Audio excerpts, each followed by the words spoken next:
dans la continuité des échanges que nous avons eus sur la question des rémunérations, parfois jugées excessives dans les autorités administratives, nous proposons donc d'encadrer tout cela de manière à ce que les fonctionnaires recrutés par contrat dans les autorités administratives indépendantes et les autorités publiques indépendantes voient désormais leur rémunération, tant salaire que prime, limitée par la progression indiciaire et le montant des rémunérations variables prévues dans leur corps d'origine, ainsi que les agents contractuels recrutés dans ces mêmes structures voient leur rémunération limitée quant à elle par celle des emplois équivalents dans la fonction publique. Nous estimons en effet que un certain nombre d'autorités usent et parfois même abusent du cadre juridique dérogatoire au droit commun en recrutant largement sur contrat, comme le souligne d'ailleurs le rapport de décembre 2017 de la Cour des comptes. Il est question, par exemple, en 2016, de la CNIL qui employait 382 contractuels et 16 fonctionnaires, soit moins 23% de fonctionnaires par rapport à 2011 et plus 23% de contractuels. Et par ailleurs, l'usage de la position de détaché sur contrat est critiqué car elle permet une hausse exorbitante et indue des rémunérations des fonctionnaires, dont la Cour des comptes demande une meilleure justification et gestion, qui sont excessivement plus avantageuses que dans les autres services. Donc nous proposons de limiter cette liberté contractuelle en bornant les rémunérations fixes et variables des fonctionnaires et contractuels recrutés par contrat dans ces institutions,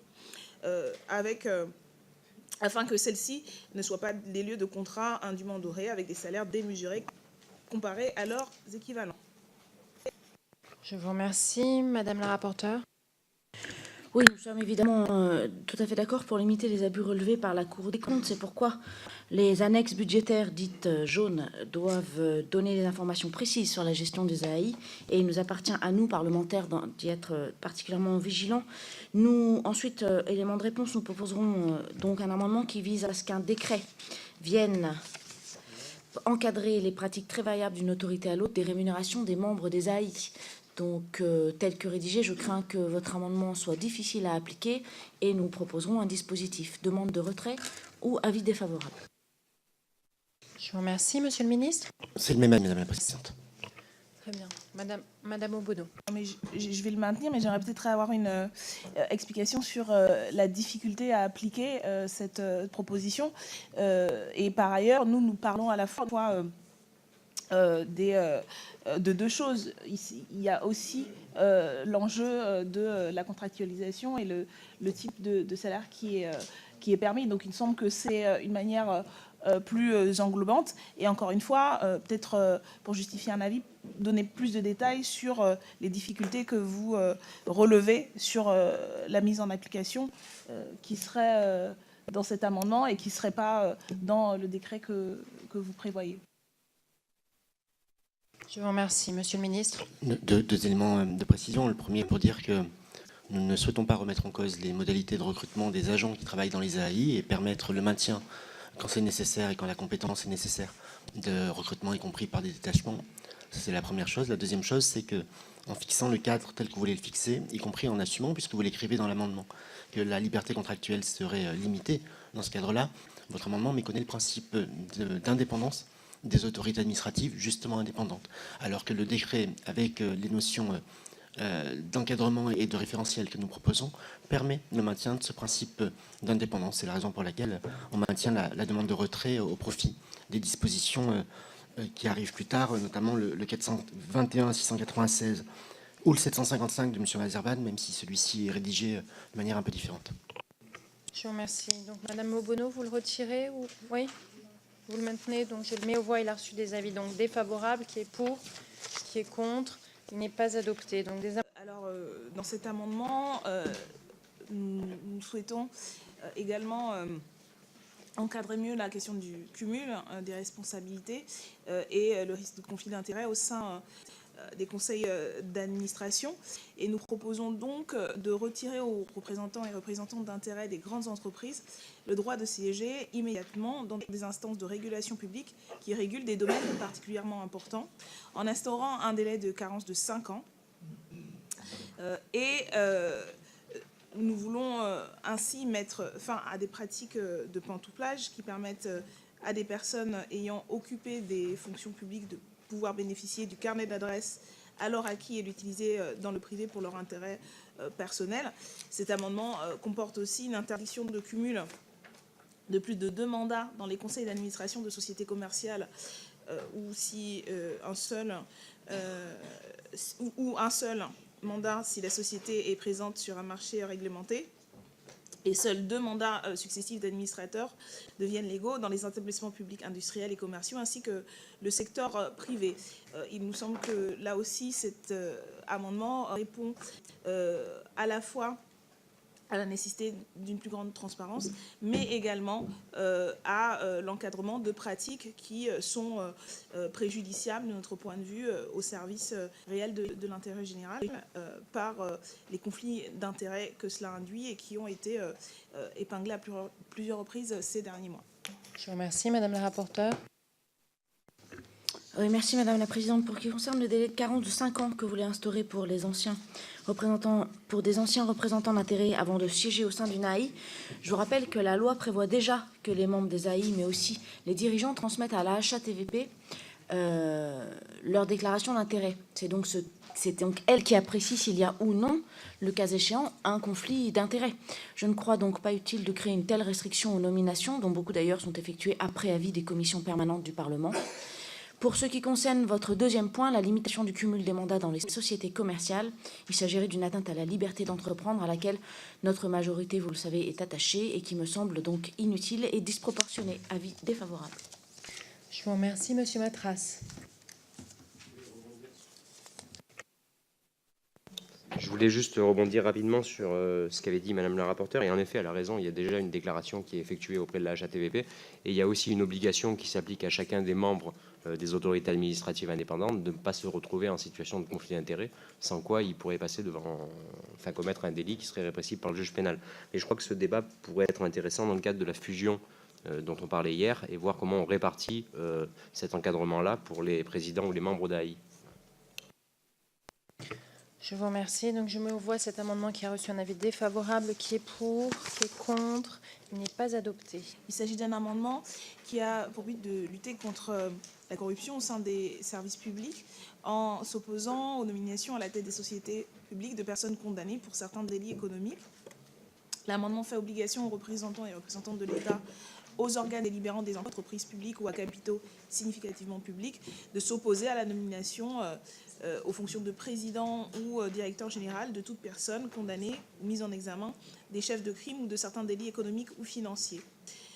Lors des débats sur la dite moralisation de la vie politique, le positionnement du gouvernement visait à limiter les choses qui ne sont pas illégales mais ne sont pas acceptables et faire ainsi entrer, je cite, la France dans un nouveau monde, un monde de règles précises qui rétablissent la confiance dans les acteurs publics.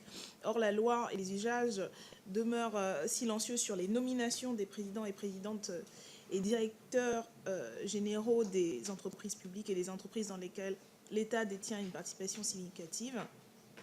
Et donc, il nous semble que cet amendement permettrait de participer à cette moralisation qui a à cœur la majorité. Alors, il s'agit d'une proposition d'amendement qui vise à réformer le statut des fonctionnaires pour une meilleure neutralité. Nous proposons de poser comme principe dans la loi que lorsqu'un ou une fonctionnaire a signé un engagement de servir, par exemple 10 ans pour les élèves de l'école normale supérieure ou de l'ENA, une durée égale au triple de sa formation dans la limite de 5 ans pour la fonction publique hospitalière, où la fonctionnaire ne puisse être effectuée pour cette personne une mobilité ou une disponibilité dans le secteur public lucratif durant cette même période d'engagement à servir.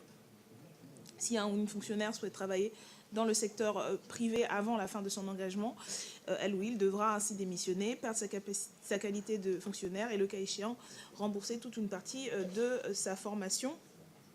C'est là aussi une volonté de limiter les pratiques de pantouflage dans le privé lucratif, que ce soit dans le cadre de la mobilité statutaire ou dans le cadre d'une demande de disponibilité. Et il nous semble que l'interdiction d'autorisation d'une mise en disponibilité dans les secteurs privés pour ces fonctionnaires doit être effective dès le lendemain de la promulgation de la loi. Voilà le sens de notre amendement. Je vous remercie, Madame la rapporteure. Oui, aujourd'hui, le fonctionnaire soumis à une obligation de servir, par exemple 10 ans pour l'ENA, effectivement, 8 pour les ingénieurs des mines, peut quitter provisoirement la fonction publique au bout de 4 années. S'il ne revient pas ensuite accomplir la période d'engagement qui lui reste, il devra payer la fameuse pantoufle qui a généré le terme de pantouflage, c'est-à-dire les frais de scolarité. Je ne vois pas de raison particulière de remettre en cause ces dispositions alors que nous voulons faciliter, tout en les contrôlant, les allers-retours entre le public et le privé. Avis défavorable. Je vous remercie, Monsieur le ministre. Par ailleurs, je précise que le 27 mars, un décret a été signé limitant à 5 ans la disponibilité et obligeant un fonctionnaire en retour de disponibilité pour rester dans son déroulement de carrière à effectuer au minimum 18 mois après les 4 premières années évoquées par la rapporteure et après sa disponibilité dans son administration d'origine avant de pouvoir solliciter une éventuelle seconde disponibilité. Donc le dispositif était encadré, comme l'a dit la rapporteure, et nous l'avons un peu plus encadré avec le décret du 27 mars dernier. Je vous remercie, Monsieur Matras. Merci Madame la Présidente. La majorité non plus n'est pas favorable au fait d'interdire à un agent public de quitter la fonction publique ou d'avoir une mobilité, même dans le délai qui le soumettrait au paiement de la pantoufle. En revanche, nous avions mis l'accent avec Olivier Marleix sur un point dans le rapport qu'on avait rendu, c'est qu'à l'heure actuelle, la pantoufle n'est pas systématiquement payée. Et je crois que là, il y a une difficulté et on entend corriger cette difficulté en séance. Et si le groupe de la France Insoumise le souhaite, je me propose de me rapprocher d'eux pour qu'on puisse trouver une solution commune, même sur l'histoire du paiement de la pantoufle qui soit systématique. Voilà. Je vous remercie. Madame Obono. Non, rapidement, mais écoutez, nous sommes ouverts à la discussion, mais juste une précision, il ne s'agit pas d'interdire, mais il s'agit de faire en sorte qu'il y ait un choix qui est fait, soit le service public, soit le secteur privé. Et il nous semble que dans le laps de temps, justement, là où le fonctionnaire s'engage à servir, ce choix doit à un moment donné être définitif et qu'on ne peut pas considérer que dans ce laps de temps même où il y a un engagement qui est pris, voilà, on puisse en fait ne pas se décider. Et donc voilà, ce n'est pas une interdiction, c'est une demande de tenir ses engagements jusqu'au bout et de se donner les moyens, y compris que ces engagements soient respectés du point de vue de la puissance publique. Donc nous verrons quelles sont les propositions qui sont faites en ce sens, mais il me semble que c'est pour le coup du bon sens de considérer que si on s'engage, on est tenu d'aller jusqu'au bout, ou alors on choisit de ne pas le faire, mais on ne peut pas être sur deux plans, au moins pour ce qui concerne le service public. Bon, je vous remercie. Donc, je vais mettre aux voix cet amendement qui a reçu des avis défavorables du rapporteur et du gouvernement. Qui est pour, qui est contre. Il n'est pas adopté. C'est un amendement qui va un petit peu dans le même sens qui s'inspire que le précédent et s'inspire d'une proposition de loi déposée par la sénatrice Marie-Noëlle Lienemann pour lutter contre les conflits d'intérêts dans l'exercice de hautes responsabilités d'intérêt général, par exemple des emplois à la décision du président de la République. Là aussi, un thème fort d'actualité.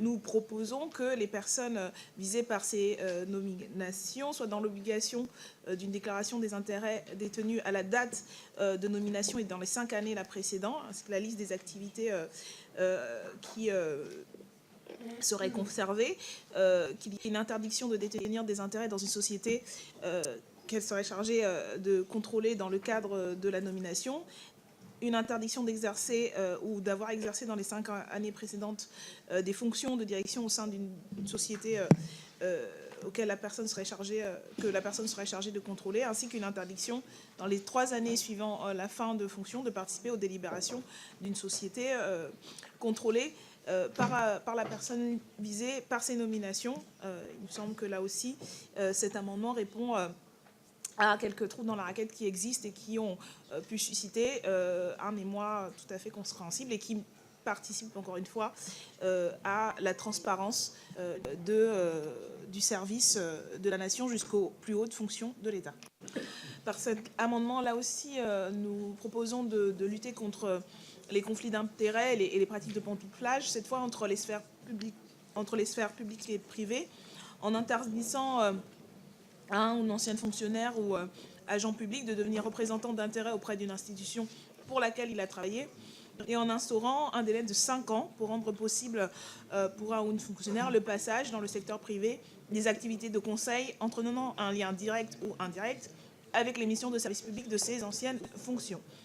Il nous semble impensable que la loi puisse autoriser de telles pratiques de lobbying en tant que représentant d'intérêts privés auprès d'institutions où la personne était en fonction.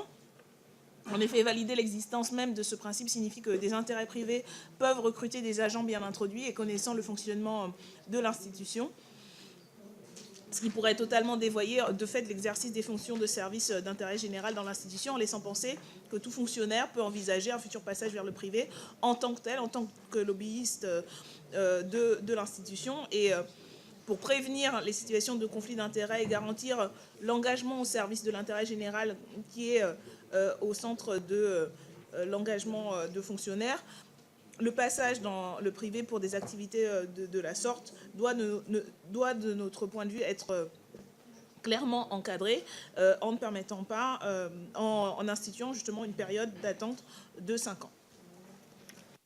Je vous remercie, Madame la rapporteure. Oui, nous avons déjà largement abordé ce sujet dans le cadre de l'article 16 lui-même. Je ne suis pas favorable à ce que l'on inscrive des interdictions aussi générales. Les appréciations doivent se faire au cas par cas. Avis défavorable.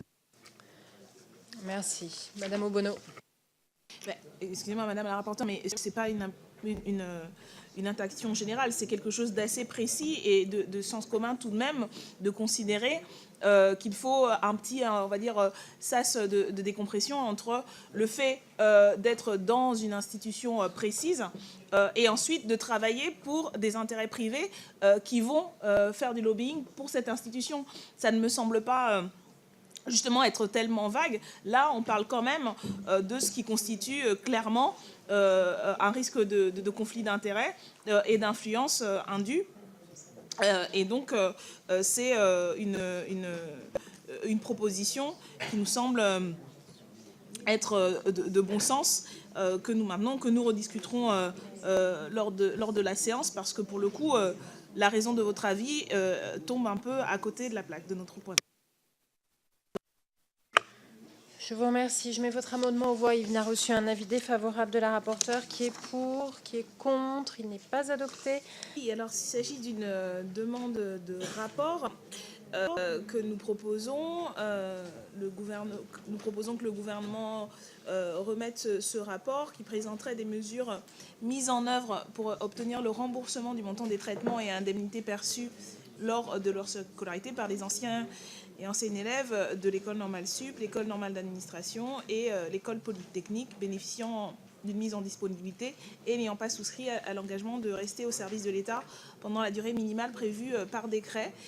Donc c'est un débat que l'on a eu, et y compris suite à la proposition de travailler peut-être à des propositions qui permettraient d'obtenir un certain nombre de remboursements. Il nous semble néanmoins que cette demande de rapport reste pertinente. Alors, il y a le principe qui, en vérité, n'est pas un principe, c'est un choix politique que vous avez de refuser systématiquement tous les rapports de l'opposition et puis de choisir un peu ceux qui vous conviennent le mieux.